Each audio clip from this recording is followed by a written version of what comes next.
L'amour, c'est le lien, me vient ça ce matin. Et l'amour ne suffit pas. Euh, donc je me présente, Marilyn Almalaya.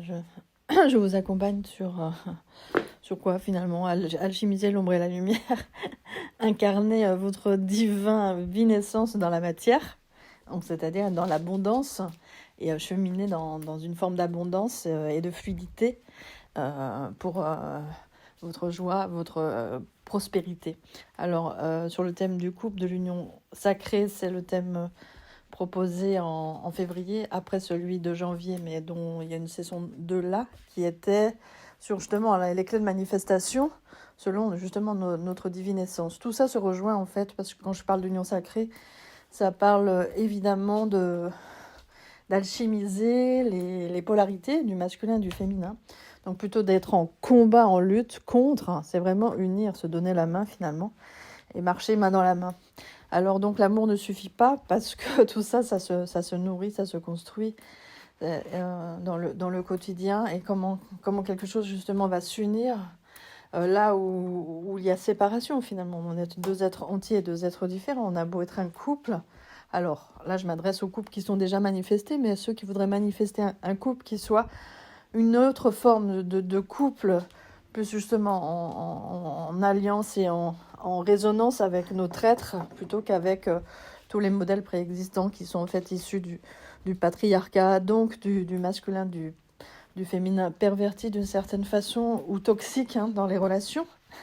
Donc la proposition est évidemment de ne pas recréer ça, mais de partir sur une base saine, c'est-à-dire en tout cas d'avoir déjà incarné ça à l'intérieur de soi, pour pouvoir le manifester à l'extérieur. Donc évidemment, ça demande beaucoup d'attention. Pour éviter les tensions, finalement, c'est mettre de l'attention. Sur quoi je peux mettre de l'attention? C'est sur ma façon d'être en lien, de rentrer en lien. Et est-ce que quand j'agis, quand je pense, quand je parle, est-ce que qu'est-ce que je nourris la relation? Est-ce que je suis avec, en fait? Ou alors est-ce que je suis contre? Donc il y a des moments, de petites frictions, on peut sentir une rupture dans l'énergie même. Comment je remets du lien avec l'autre? Comment je remets du lien avec l'autre? Donc il y a quelque chose à sceller déjà, comme un noyau qui est là. Et à partir de là, c'est comme danser autour. Et comment je vais relier en fait les parts de nous, déjà à l'intérieur de moi en fait, qui sont le reflet en miroir de l'autre, qui sont comme donc coupés, séparés. Remettre du lien, c'est déjà ça peut être par le geste, par le toucher, ça peut être par la parole, bien sûr que par la communication évidemment. Déjà une façon honnête, intègre et claire d'exprimer des besoins. Ça ne veut pas dire que je demande à l'autre de nourrir mes besoins, de combler mes besoins, mais quel est mon besoin dans la relation? Par exemple, comment j'ai envie que l'autre soit pour moi présent, par exemple. C'est quoi mon critère important? Qu'est-ce que je veux vivre, par exemple, aussi dans la sexualité? Qu'est-ce qui est important pour moi, en fait? Qu'est-ce qui me constitue, en fait? Et ce sur quoi je ne peux pas, en fait, m'oublier ou me départir de qui je suis. Donc ça, c'est vraiment important de l'avoir identifié. Et l'autre peut du coup savoir en fait qu'est-ce qui résonne pour l'autre, et mettre plus d'attention, par exemple.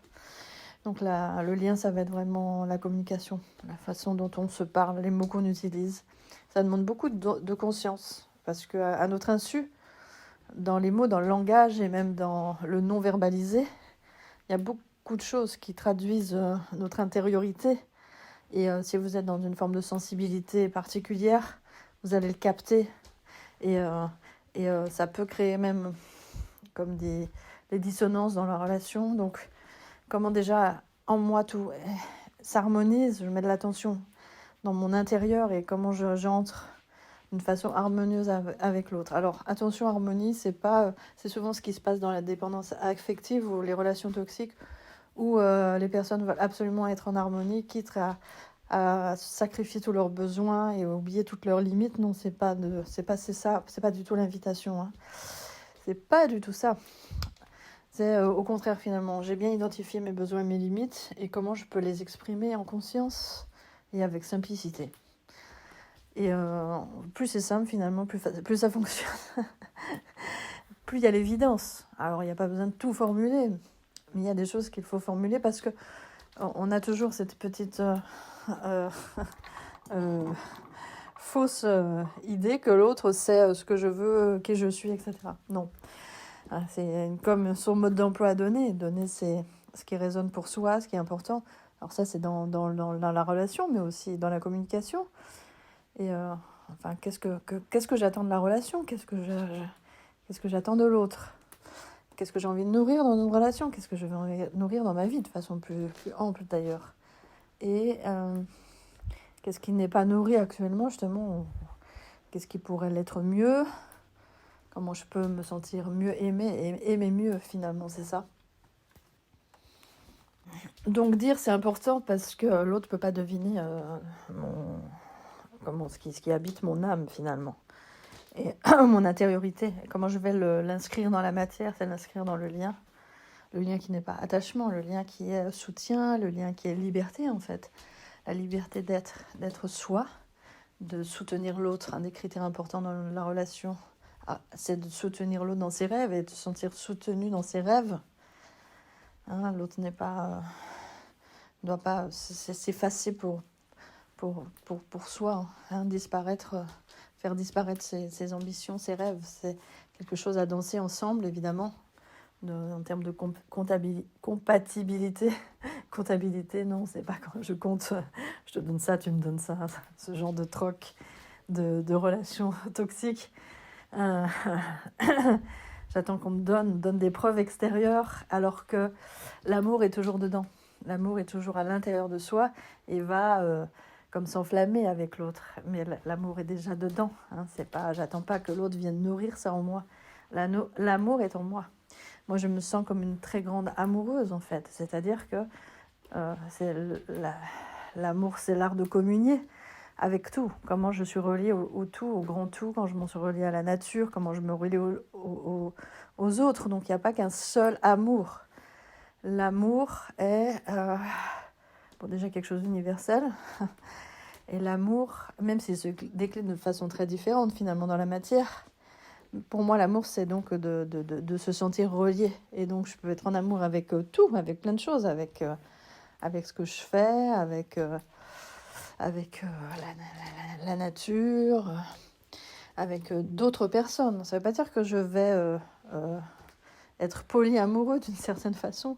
C'est-à-dire que je choisis, là, l'amour aussi, c'est choisir un moment de l'incarner dans cette relation unique et pas ailleurs. Donc après, à décider ensemble qu'est-ce qu'on met dans cette relation qui ne sera pas ailleurs, évidemment. Et je peux aimer néanmoins d'autres personnes, mais sur un niveau différent, un degré différent, qui ne sera pas cet amour charnel, cet amour du couple, en fait. Je ne peux pas faire couple avec 15 personnes. Couple, c'est 2. Donc, voilà, regardez les choses avec objectivité. Il y a le couple, et après, il y a d'autres relations autour qui vont aussi être des partenariats artistiques, des amitiés, des partenariats professionnels, par exemple. Et pour moi, tout est amour, tout est dans l'amour. L'abondance, c'est l'amour, c'est pas négociable. Ça ne peut pas être autre que l'amour, tout ce que je fais. Que ce soit, je peux parler de l'argent comme énergie d'amour, comme énergie, mais énergie d'amour. Tout ce que je fais, c'est vraiment mettre de l'amour en tout. Il n'y a même pas besoin à mettre, c'est déjà être. Mais pour moi, si ça ne résonne pas avec l'amour, il y a quelque chose qui n'est pas naturel. Parce que l'amour est notre vraie nature, notre vraie essence. Donc si quelque chose ne vibre avec effort, combat, lutte, c'est pas de l'amour, quoi. Peut-être la première chose à faire, c'est déjà identifier dans ce que je fais, dans ce que je suis, dans ce que je dis, dans mon environnement, où est l'amour et qu'est-ce qui est l'amour, qu'est-ce qui n'est pas de l'amour. Parce que sinon, ça va impacter le couple. Donc, on peut pas être dans l'amour, dans le couple, et autour, c'est la guerre, j'ai envie de dire. Donc, c'est une congruence, une cohérence totale pour moi, donc qui va aussi se manifester dans le couple, dans une façon particulière d'être en lien, mais qui résonne en tout.